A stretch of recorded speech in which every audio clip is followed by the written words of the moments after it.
Worked great. David. Speaking of daunting, a very difficult role. A monster, yet a family man. Complicated. Talk about your approach and what kind of research you might have done.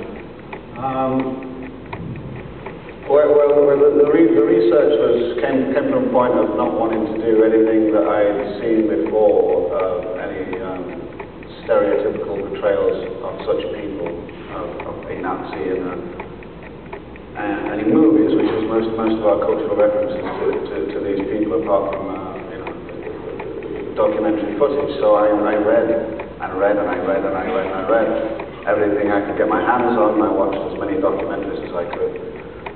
But the most important thing I did read was a book called The Commander of Auschwitz, which is written by Rudolf Höss, who was the commander of Auschwitz. And he was ordered to write an autobiography by the British in between his trial and his execution at Auschwitz. And so I had access to a 300-something page document written by, not the man I was playing, but a man who I certainly could base the character upon, in which he speaks about his early childhood, he speaks about his career in the military, and he speaks a great deal about his time in the extermination camps and his part in the building of them and the running of them. And he also speaks a great deal about his family. He had 5 or 6, I can't remember, 5 or 6 children and a loving wife who did not apparently know the true nature of what he was about within Auschwitz. So all this was enormously useful, but the main drive came from not wanting to do anything cliche. So to take it right back to the source material and short of actually meeting such people, which was impossible, to try and do it through reading and as much research as I could lay my hands on.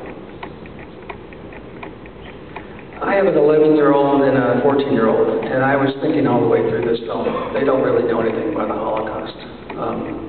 And I was contemplating whether this film would be appropriate to introduce them. And I'm just my own gut feeling, I would lean toward the 14-year-old being about ready, but maybe not the 11-year-old. Now, John, I know that mediums are different. In terms of your intention for your audience, what did you have in mind in terms of age group? And Mark, the same question to you. Well, when I wrote the book, I hadn't written any books for younger readers prior to this, or since this. And when I presented it to my agents, I wrote on the front of it, it was a children's book. And in the nearly 3 years since it was published, I've been to at least 300 or 400 schools, I would say, all around the world, talking to children and talking to parents about it. And what I tend to say is that if you're going to give the book to a 9-year-old or a 10-year-old, there's 20 short chapters, and it can be read with a parent and discussed at the end of each chapter. And it can be kind of a sharing experience of reading. And after that, I think, they can read it themselves and maybe come to you with questions. The thing I feel very strongly about, or I felt very strongly about in starting the book, and still feel strongly about, is that it might be a novel that explores the most violent time in our history, but there's no violence in the book at all. There's no violence on the page. There's no violence on the screen. It's all in the imagination. It's all there for the reader to interpret and discuss and think about. So, I have to say, I think there's no reason why a 7-year-old, an 8-year-old, it's a story which is truthful, I hope. It's a story which has an honest ending, which is a story that needs to be told and can never be told too often. So, I think when you don't trivialize it, and you don't sensationalize it, and you try and tell it in a way with integrity, then show it to kids as young as possible, or read the book as young as possible, and get what you can get out of it. Well, really, I think we, in movies you don't have the luxury or the ability to stop it at every chapter and chat about it. So But the same applies to the film as a whole, that I think it's absolutely a family film in the true sense of the word's family film, in that a family can and should take their kids to it, and a rarity nowadays to discuss it afterwards. I think it's actually a very good, easy first step for kids into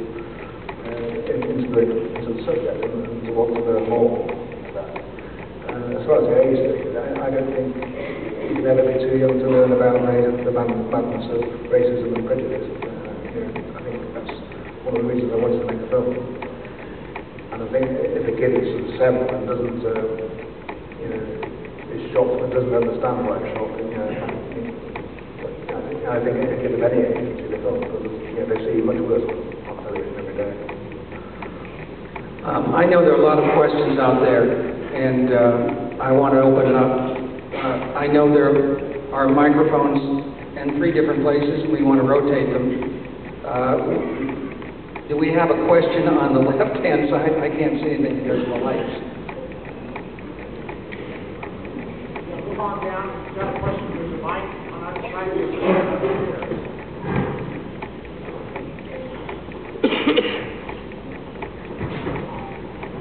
Oh, I see the mics. Right there, yeah. Sorry. Yeah, anybody who has a question, please move on down. And while you're walking, I have a few more. Mark, we were discussing earlier, the film composer was I consider the greatest film composer working in the business today.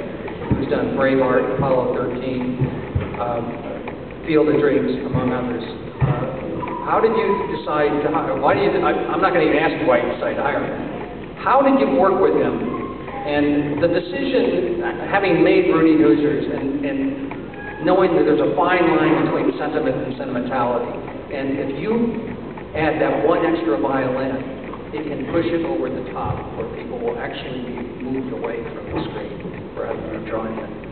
How did you work with him, and how delicate decision-making did you have in that process? Well, like James, James works in a very different way to a lot of composers. I mean, first of all, I was absolutely thrilled and astonished that he came aboard to do it on this project. But it was a real experience and dedication to work with. The way he works is amazing, and that he'll never give out any demos or anything, he discusses music verbally. I went out to LA early on to spot the music, and we had a lot of discussions about the basic things of where the music should be. A lot of healthy discussion about that, but also to try and talk about the mood of the music. And it's for this particular film, it's such a difficult brief to give somebody because of the subject matter of the film. But for him to write music that is to do with innocence and dread at the same time, I think it's a very difficult brief, and I just think he's done an amazing job on the film. The final music cue of the film is, I think, about 11 minutes long, which is, again, very long in films nowadays. But it's such a powerful, the images are powerful anyway, but to go too far, to go too over the top, would really jeopardize what we want to get out of the end of the film. I think what he's done throughout the film is such a simple score, but such a brilliant piece of work.